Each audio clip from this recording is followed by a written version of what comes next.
Assalamualaikum dan salam sejahtera murid-murid. Hari ini kita pergi kepada tajuk yang seterusnya dalam bab 4 iaitu menghasilkan jadual kerja dalam pembinaan model berfungsi dan prototipe. Kemudian kita akan pergi kepada simbol dalam carta alir dan menghasilkan dan menganalisis carta alir kerja pembinaan model berfungsi dan prototipe. Standard pembelajaran kita pada hari ini ialah murid dapat menghasilkan jadual kerja dalam pembinaan model berfungsi dan prototipe, mengenal pasti penggunaan simbol-simbol dalam carta alir kerja dan menganalisis dan menghasilkan carta alir kerja pembinaan model berfungsi dan prototipe. Okey, kita mulakan dengan tajuk pertama iaitu menghasilkan jadual kerja dalam pembinaan model berfungsi. Okey, murid-murid boleh merujuk buku teks muka surat 102 dan 103. Okey, seperti yang kita tahu, setiap produk yang ingin dihasilkan mestilah bermula daripada penyataan masalah. Okey, seperti yang kamu buat dalam kerja khusus dalam folio 1.1, kamu mencari suatu permasalahan. Okay, setelah kamu mengenal pasti masalah yang timbul, barulah kamu boleh merancang langkah seterusnya. Okay, sebagai contoh, kita tengok dalam buku teks ni. Masalah yang dikenal pasti ialah pengusaha ladang nanas menghadapi masalah kesukaran untuk melupuskan daun-daun nanas yang terlalu banyak. Oleh itu, setelah dikaji, produk yang hendak dibangunkan ialah mesin pengurai serat daun nanas. Okay, setelah kamu mengetahui apa produk yang hendak dibangunkan, kamu sudah boleh mula merancang apa aktiviti yang perlu kamu buat dengan menggunakan jadual kerja. Okay, kita tengok dalam buku teks ni definisi untuk jadual kerja. Jadual kerja merupakan satu set perancangan yang akan dilakukan untuk melaksanakan sesuatu aktiviti yang dipersembahkan dalam bentuk jadual. Perancangan ini berdasarkan pada senarai aktiviti dan tempoh masa yang diperuntukkan seperti hari, minggu, bulan dan tahun. Jadual kerja ini membantu kita untuk menjalankan sesuatu aktiviti agar tidak tersasar dari perancangan awal yang telah dibuat. Okay, maksudnya nanti bila kamu melaksanakan projek kamu, kamu kena ikut jadual yang kamu sudah tetapkan. Barulah projek kamu dapat disiapkan dalam masa yang kamu sudah tetapkan dan tidak ada masalah produk lambat siap. Okey. Okey, seterusnya kita pergi kepada penyediaan jadual kerja. Sebelum menjalankan kerja pembinaan mesin pengurai serat daun nanas, perancangan sangat penting. Jadual di bawah menunjukkan jadual kerja lengkap bagi membina mesin tersebut yang dirancangkan mengikut mingguan. Okey, kita tengok jadual 4.2, jadual kerja pembinaan mesin pengurai serat daun nanas. Okey, kalau kita tengok di sana terdapat 9 aktiviti yang akan dilakukan sehingga prototipe siap dibangunkan dan dibentangkan. Sebagai contoh, pada minggu pertama terdapat 3 aktiviti yang dilakukan iaitu yang pertama perbincangan guru dan murid, yang kedua pengenal pastian masalah dan yang ketiga ialah penjanaan idea. Okay, dalam minggu ini kamu akan berbincang bersama guru kamu mengenai apa masalah yang kamu hendak selesaikan. Setelah kamu kenal pasti dan kaji apa masalah yang kamu hendak selesaikan dan kamu sudah dapat bayangan apa produk yang kamu akan bangunkan.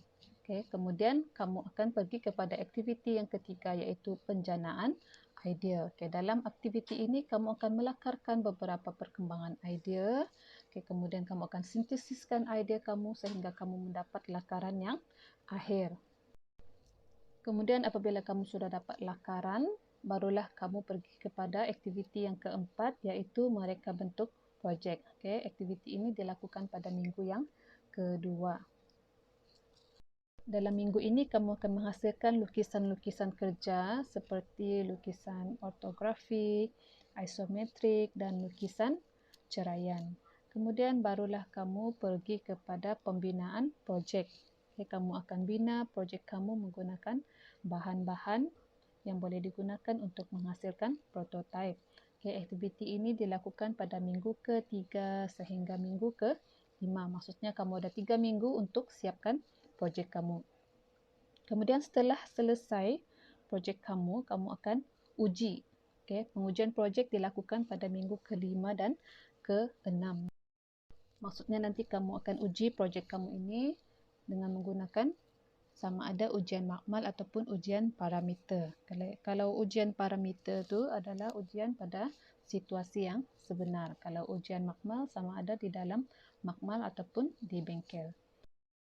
Setelah kamu menguji projek kamu, dan terdapat beberapa kelemahan, kamu kena buat penambahbaikan projek. Penambahbaikan projek ini dilakukan pada minggu yang ke-6.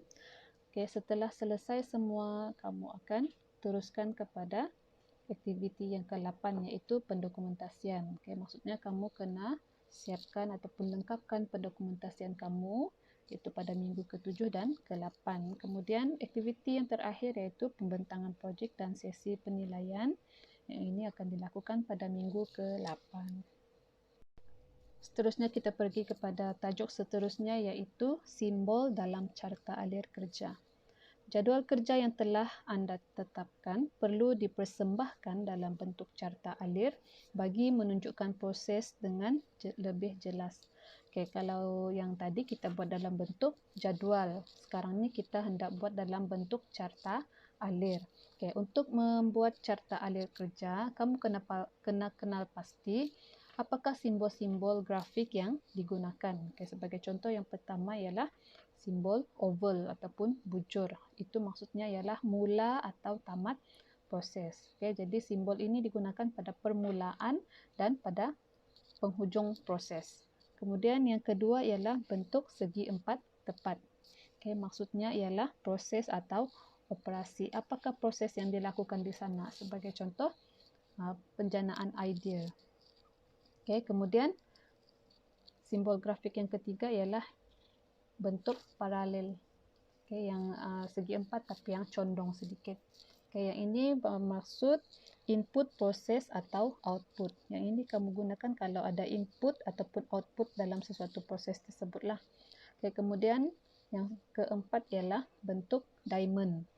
Untuk bentuk diamond ini maksudnya ialah proses penilaian atau membuat pemilihan. Sebagai contoh, kalau dalam aktiviti kamu tu dalam proses pengujian. Jadi untuk proses pengujian dia kena ada dua benda, sama ada okey ataupun tidak okey, ataupun lulus ataupun tidak lulus. Kalau lulus kita boleh pergi kepada aliran yang seterusnya. Kalau tidak lulus kita kena pergi semula ataupun kita kena pergi proses yang lain untuk proses pengujian tersebut. Kemudian simbol grafik yang seterusnya ialah bentuk bulat dan ada huruf A. Maksudnya itu sambungan ke proses yang seterusnya. Sebagai contoh, kertas kamu itu tidak muat. Jadi sampai sana saja dulu dia punya carta alir. Kemudian kamu tandakan dengan huruf bulat. Muka surat yang seterusnya nanti barulah kamu akan mula lagi semula dengan huruf dalam bentuk bulat ada huruf A tadi. Baru kamu teruskan dengan aliran yang seterusnya. Yang terakhir ialah bentuk anak panah yang itu bermaksud arah aliran proses. Kita tengok contoh carta alir kerja. Menghasilkan dan menganalisis carta alir kerja pembinaan model berfungsi atau prototipe. Dalam carta alir kerja yang ditunjukkan dalam buku teks muka surat 104, terdapat 3 fasa. Fasa 1 fasa analisis, fasa 2 pembangunan dan pengujian produk, dan fasa 3 ialah fasa persembahan. Kita tengok dulu yang pertama, kita mula dengan bentuk bujur ataupun oval.